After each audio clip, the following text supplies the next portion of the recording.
What's up everyone, Justin here with another video. In my previous video, I talked about what a typical day looks like at a Japanese school, so I thought I would follow that up in this video by talking about 5 things that surprised me while I was teaching at school. Also, if you're interested in checking out that previous video, I'll leave a link down in the description below. So before we get started, don't forget to like and subscribe to the channel. And with that said, here are 5 things that surprised me about school life in Japan. Number 1 on my list is elementary teachers wearing full suits to graduation.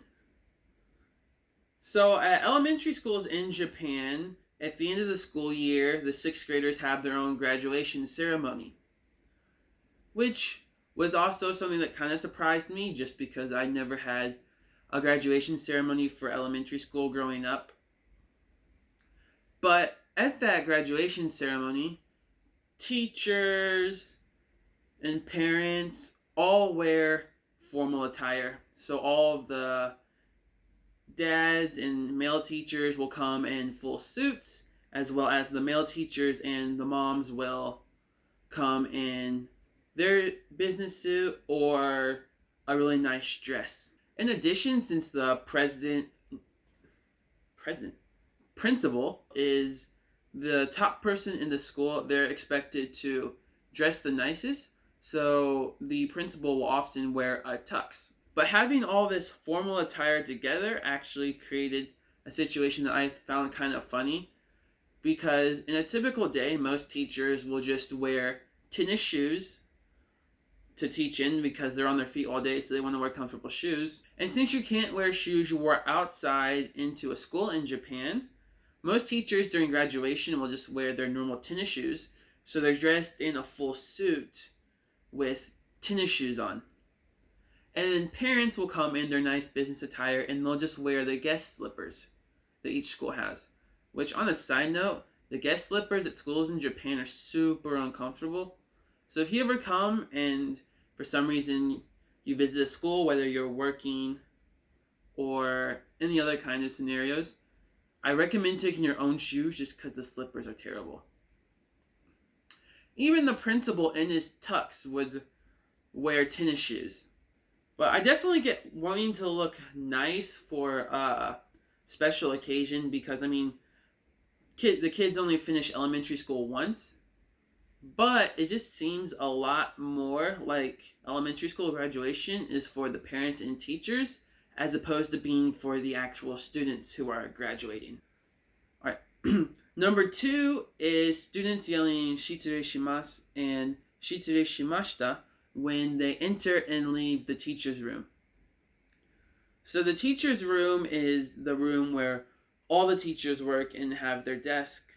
And "Shitsure shimasu" basically just means "excuse me" in Japanese, and "Shitsure shimashita" is the past tense, and it kind of has the connotation of sorry for bothering you or sorry for troubling you. And so when they enter the teacher's room, they have kind of this set way they have to enter. So they say "Shitsure shimasu" very loudly, followed by their name and their class, as well as why they want to enter the teacher's room, which is typically to get an assignment, turn in an assignment, or they need to meet with a teacher to discuss club activities or homeroom stuff.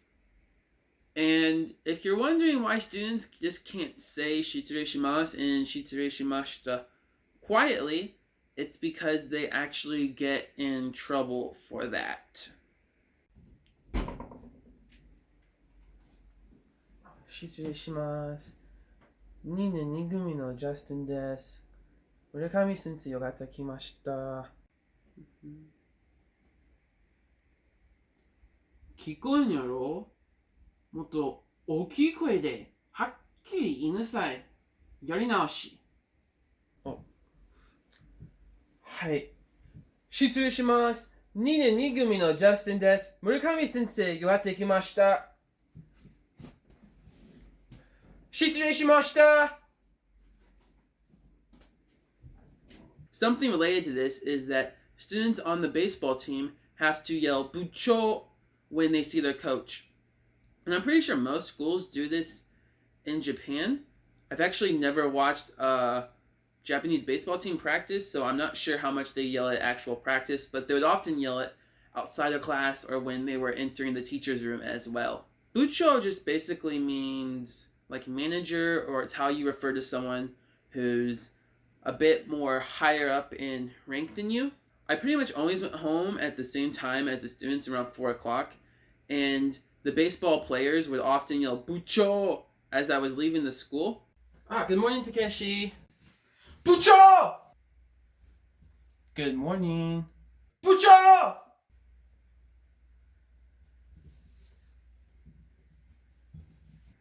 Number 3 on my list of things that surprised me about schools in Japan is that the students receive a textbook for gym class. Now, this really surprised me for 2 reasons. Number 1 being that I never received a textbook for gym class myself. Maybe a handout once or twice explaining the rules, but nothing like a Japanese textbook for gym where it explains the rules and the techniques in form. And number 2, this seems like a super unproductive way to learn a sport. Personally, I only ever tried reading a book once to learn how to play a sport, and that sport was golf, and I still really suck at golf, so clearly it didn't work. Sport I do consider myself good at, tennis. I never once used a book.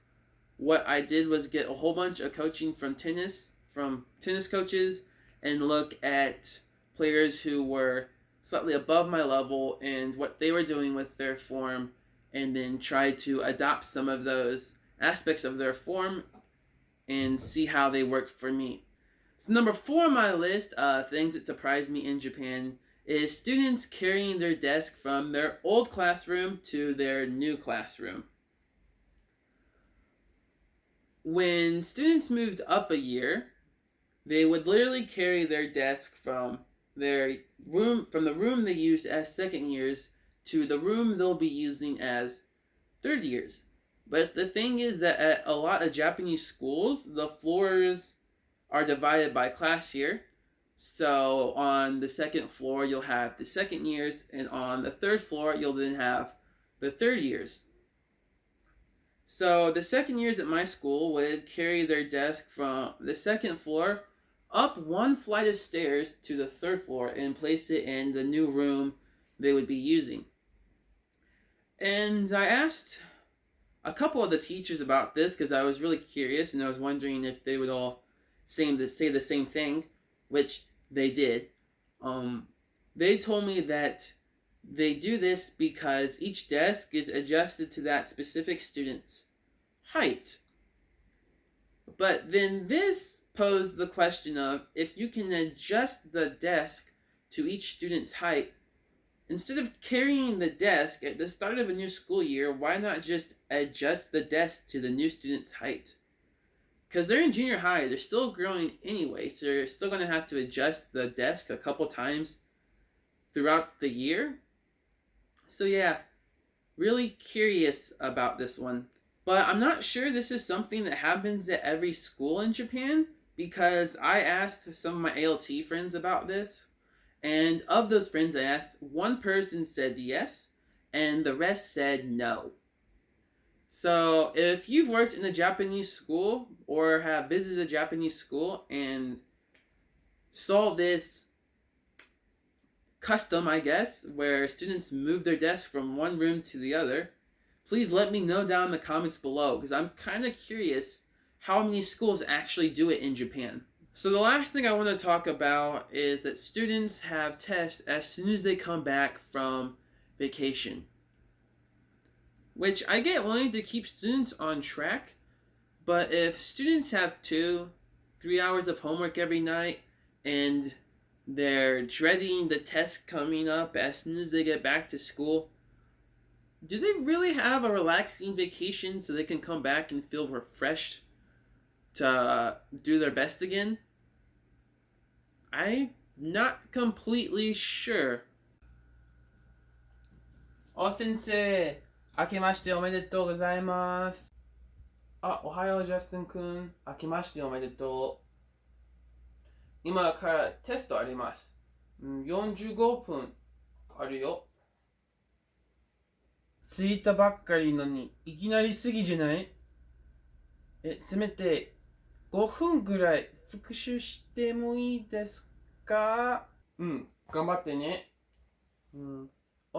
今44分だけ。テスト。Thanks for checking out this video. This was 5 things that surprised me about schools in Japan. If you enjoyed this video, don't forget to like and subscribe to the channel. Also, leave a comment down below telling me what surprised you the most. Alright, see you next time. Mata ne.